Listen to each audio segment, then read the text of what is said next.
રાજ્યમાં આગામી 30 સપ્ટેમ્બર સુધી વરસાદી માહોલ રહેવાનો છે। આ એટલા માટે કારણ કે બે અલગ અલગ વેધર મોડલના અવલોકનોને જો આપણે જોઈએ છે તો 100% એ અવલોકનો કહે છે કે આગામી 30 સપ્ટેમ્બર સુધી રાજ્યમાં લગભગ 4 ઇંચ જેટલો વરસાદ હજુ ખાબકી શકે છે। આવો આપણે જાણીએ કે આ કયા કારણોસર આગાહી છે અને આ વેધર મોડલના આકલન શું કહે છે। મારી પાછળના જે દ્રશ્યો છે એ હું આપને બતાવીશ, જેમાં આપ જે આ દ્રશ્યો જોઈ શકો છો આ છે ચક્રવાત। આ જે ચક્રવાત છે એ જબરજસ્ત પેસિફિક મહાસાગરથી ઉદ્ભવેલું છે, જેને નામ આપ્યું છે રગાસા। રગાસા નામનું આ ચક્રવાત છે એ અત્યારે જબરજસ્ત શક્તિશાળી અને મજબૂત તીવ્રતા સાથે આગળ વધી રહ્યું છે વિયેટનામ હોંગકોંગ તરફ। હવે તેની તીવ્રતા તમે જુઓ તો આ ચક્રવાત ધીરે ધીરે આગળ વધતું જઈ રહ્યું છે ને જ્યાં જ્યાં પણ એ સ્પર્શ કરે છે, એટલે કે અહીંયા હોંગકોંગ, ત્યાર પછી એક ટાપુ છે તેને સ્પર્શ કરે છે, અહીંયા જબરજસ્ત તોફાન, વાવાઝોડું અને ધોધમાર ભારે વરસાદની સંભાવના સાથે આગળ વધી રહ્યું છે અને તે જાય છે વિયેટનામ સુધી। વિયેટનામ સુધી આ વાવાઝોડું છે એ ટકરાઈ રહ્યું છે, એટલે કે આ તમામ જે ભાગો છે ત્યાં ભારેથી અતિ ભારે વરસાદ તે લઈને આગળ વધી રહ્યું છે।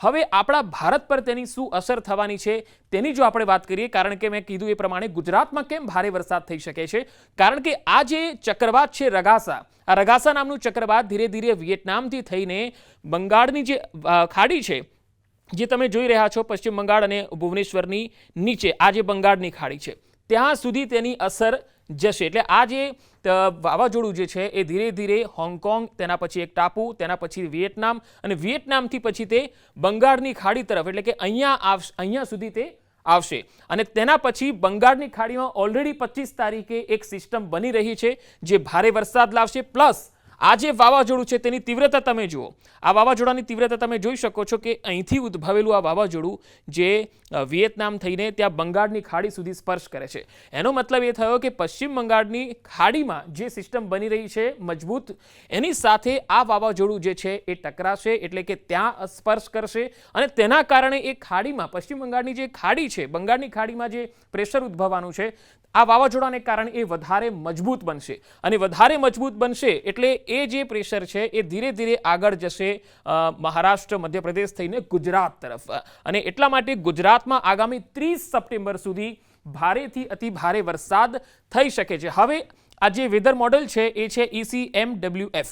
આ જે વેધર મોડલ છે એ એનું આકલન એવું કહે છે કે જે સૌથી ડાર્ક શેડોવાળા, જે સૌથી ડાર્ક પિંક જે શેડો દેખાઈ રહી છે એ જે વિસ્તારો છે ત્યાં લગભગ 5 થી 7 ઇંચ જેટલો વરસાદ થઈ શકે છે। હવે કયા વિસ્તારો એવા છે?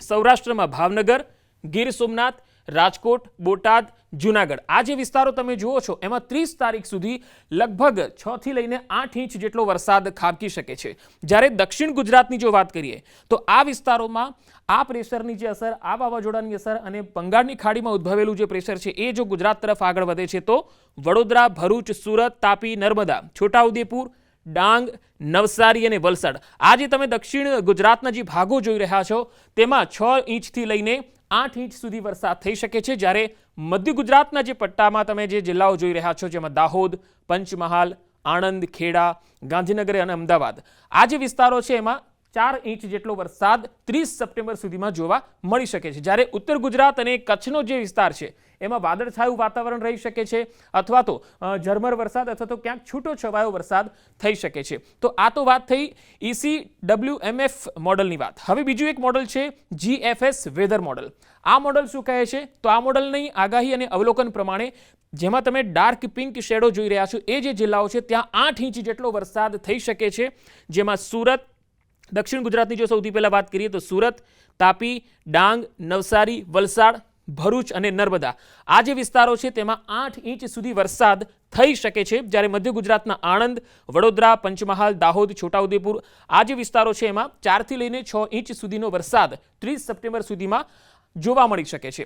હવે સૌરાષ્ટ્રના વિસ્તારોની વાત કરીએ તો ભાવનગર અને અમરેલી, દરિયાકાંઠાનો જે વિસ્તાર છે એમાં ભાવનગર, બોટાદ, અમરેલી, આ વિસ્તારોમાં 8 ઇંચ જેટલો વરસાદ થઈ શકે છે। જ્યારે સુરેન્દ્રનગર, રાજકોટ અને અમદાવાદના કેટલાક ભાગોને જો વાત કરીએ તો આ વિસ્તારોમાં લગભગ 6 ઇંચથી 7 ઇંચ જેટલો વરસાદ થઈ શકે છે। જ્યારે ઉત્તર ગુજરાતની અંદર વાદળછાયું વાતાવરણ રહી શકે છે અથવા તો છૂટો છવાયો વરસાદ થઈ શકે છે।